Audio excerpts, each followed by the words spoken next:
తన ప్రవచనంతో ఆధ్యాత్మిక భావనలు పెంపొందిస్తున్న ప్రముఖ ప్రవచనకర్త బ్రహ్మశ్రీ చాగంటి కోటేశ్వరరావు ప్రవచనం పట్టణ ప్రజలకు అనిర్వచనీయమైన సంతోషం కలిగించింది. భగవంతుడి నామంతో కలిగే ప్రయోజనాలను ఆయన వివరించారు. శ్రీరామ కథ మృత సంజీవని, అంత మధురమైనది మరొకటి ఉండదు. రామకథను చదివినా విన్నా ఎంతో ప్రయోజనం చేకూరుతుందని ప్రవచనకర్త వాచస్పతి బ్రహ్మశ్రీ చాగంటి కోటేశ్వరరావు అన్నారు. పట్టణానికి చెందిన శ్రీ పంచముఖ ఆంజనేయ స్వామి సంకీర్తన బృందం, సంకీర్తన సేవా సమితి సంయుక్త ఆధ్వర్యంలో శుక్రవారం రాత్రి ఇక్కడి వ్యవసాయ మార్కెట్ యార్డ్ ప్రాంగణంలో ప్రత్యేక సభను ఏర్పాటు చేశారు. శ్రీరామనామ హనుమాన్ చాలీసా పారాయణ విశిష్టత అనే అంశంపై బ్రహ్మశ్రీ చాగంటి కోటేశ్వరరావు చేసిన ప్రవచనామృతం 5,000 మందికి పైగా హాజరైన సభలో ఆకట్టుకుంది. పాపం మనయందు ఉన్నప్పుడు, భగవద్ అనుగ్రహం లేనప్పుడు ఎలాంటి రక్షణ ఉండదని, మనంతట మనం ఎన్ని ఏర్పాట్లు చేసుకున్నా రక్షణ ఇవ్వలేవని చెప్పారు. రామనామం స్మరిస్తూ ఉంటే రామకథను చదివేలా చేస్తుందని, రామకథ పాతకాలం నుండి రక్షిస్తుందని అన్నారు. ఈశ్వరుడు ఏమి చేయవద్దని నిర్దేశించాడో వాటిని చేయటమే పాపమని చెబుతూ కొన్ని ప్రాయశ్చిత్త కర్మలు ఉన్నప్పటికీ పంచమహాపాతకాలను పోగొట్టే శక్తి భగవంతుని నామస్మరణకు ఉందన్నారు. సృష్టిలో 84 లక్షల ప్రాణకోటిలో స్వరపేటికతో మాట్లాడే అవకాశం భగవంతుడు కేవలం మనిషికే ఇచ్చాడని చెప్పారు. ఈశ్వర, స్వరపేటికను ఇచ్చిన మీరే నా చేత భగవంతుడి నామ సంకీర్తన చేసే భాగ్యం కల్పించు అని కోరుకోవాలని సూచించారు. నిర్గుణుడైన భగవంతుడు ఒక్కోసారి ఒక్కో గుణాన్ని ఆవిష్కరించినప్పుడు సంబంధిత నామం వస్తుందన్నారు. ఏ నామంతో పిలిచినా భగవంతుడు కదలి వస్తాడని చెబుతూ ప్రహ్లాద చరిత, గజేంద్ర మోక్షం గాథలు ఇందుకు నిదర్శనమన్నారు. అన్నింటిలోకెల్లా రామనామ వైభవం మరింత విశేషమైందని కోటేశ్వరరావు చెప్పారు.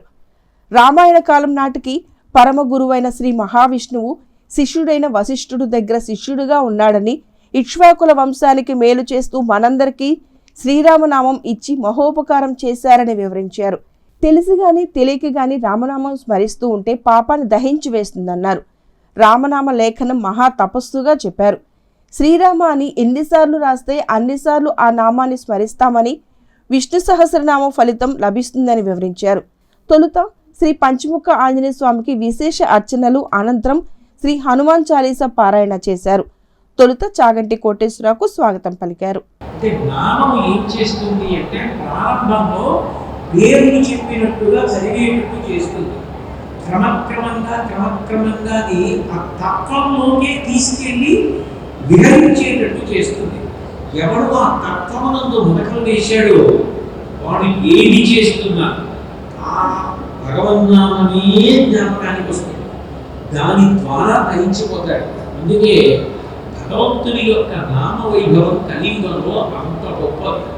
అందులో ప్రత్యేకించి రామనామ వైభవం మరీ విశేషంగా చెప్తారు పెద్దలు. అసలు నిజానికి వశిష్ఠుడు బ్రహ్మర్షి. అటువంటి బ్రహ్మర్షి ఇక్ష్వాకువంశానికి పౌరోహిత్యం చేయవలసిన అవసరం ఆయనకి ఏంటి అంటే, ఆయన ఇక్ష్వాకువంశానికి పౌరోహిత్యం చేసిన కారణం చేత ఆయనకి 2 అద్భుతమైన ప్రయోజనాలు కలుగుతాయి కాబట్టి ఆయన చేశారు తప్ప ఆయనకి లౌకికమైన ప్రయోజనాల కొరకు కాదు.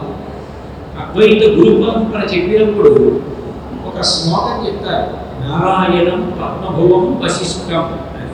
గురువులలో మొట్టమొదటి నారాయణుడి తర్వాత గురువు నారాయణుని యొక్క నాభికమలం నుంచి వచ్చిన బ్రహ్మగారు.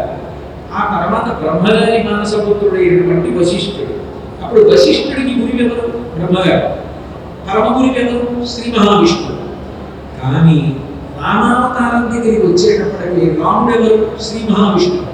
శ్రీ మహావిష్ణువు తనకి పరమ గురువు. పరమగురువైనటువంటి శ్రీ మహావిష్ణువు రాముడి రూపంలో వశిష్ఠుడి దగ్గర శిష్యుడిగా కూర్చుని శ్రీ గురు గురవః అని పాదాలకు నమస్కారం చేశాడు. అది ఎంత అద్భుతమైనటువంటి ఘట్టం.